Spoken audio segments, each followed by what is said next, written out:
Hey guys, welcome back. This is Ginny from Polly's Paper Studio. You are watching day 11 of our 12 Days of Christmas in July series. If you're just joining in, I will leave links at the top of the description so you can catch the previous tutorials. For today, we are creating this beautiful vintage country inspired Christmas decor wall hanging using an embroidery hoop and a gorgeous collection of vintagey Christmas pattern papers and handmade embellishments and beautiful trims. So stick with me and we will make this together. Here's just a basic 6-inch embroidery hoop, and I'm taking off that outer ring so that I can glue on my paper.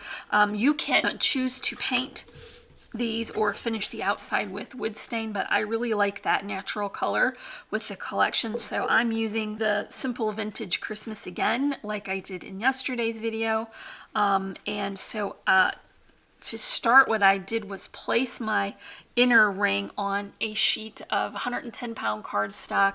I traced around it and very carefully cut it out, and then I topped it with the collection paper that I wanted to use as my base. So I am going to very carefully add some adhesive. This is the Wendy Vecchi Perfect Card Adhesive. I'm just going to add a little bit to the bottom of the ring. I have made a similar project previously and attempted to cut the paper after I had it adhered to the hoop, and it was okay, but I think this will just give me a nicer, cleaner finish. So I'll set that on this ring very carefully. I don't want a lot of that glue to seep out, but it's pretty easy to line up since it was cut from the tracing. And then I'm going to put this clear block on it so that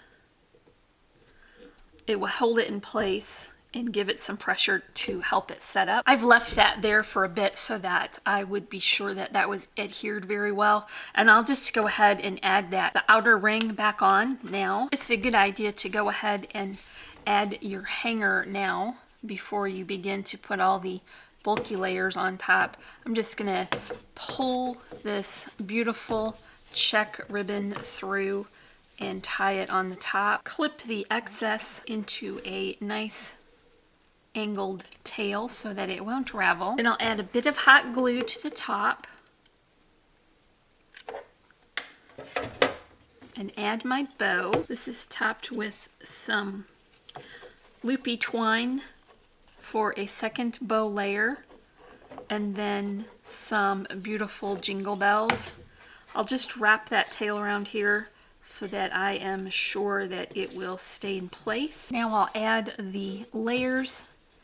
I've pulled one of the journal cards that is just left in its full 3x4 size. Then I'm going to tuck in this small doily portion on the side. Here's my focal image. This is the Santa that I cut from one of the larger 4x6 journal cards, and I have notched the bottom so that it won't hang off.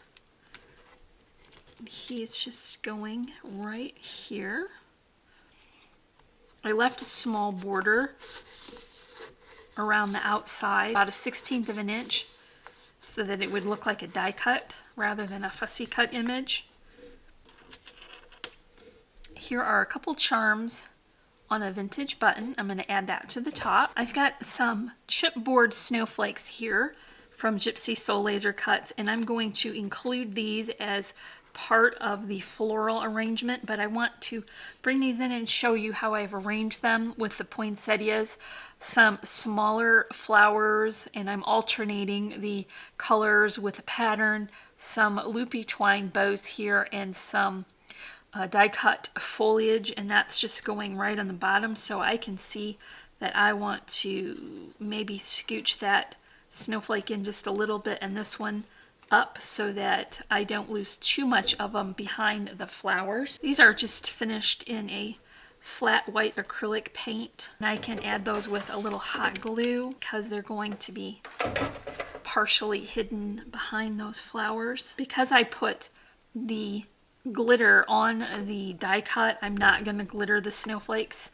but I did add a little of the faux snow to the largest the largest of the flowers here in the arrangement, so I've not overdone it. I've just added some specifically placed accents. That is going right here on the bottom. I've got a similar arrangement for the top, just as smaller in scale, and I can add that with the same process, making sure that I don't hide too much of those snowflakes, and then top it with my flowers.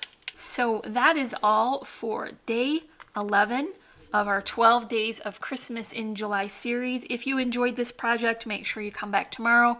That would be day 12 of our series. Make sure you leave me a comment and give me a thumbs up for this project. If you're not already, I would love for you to subscribe. And as always, I'm wishing you a happy and productive day, and I thank you so much for watching. Bye.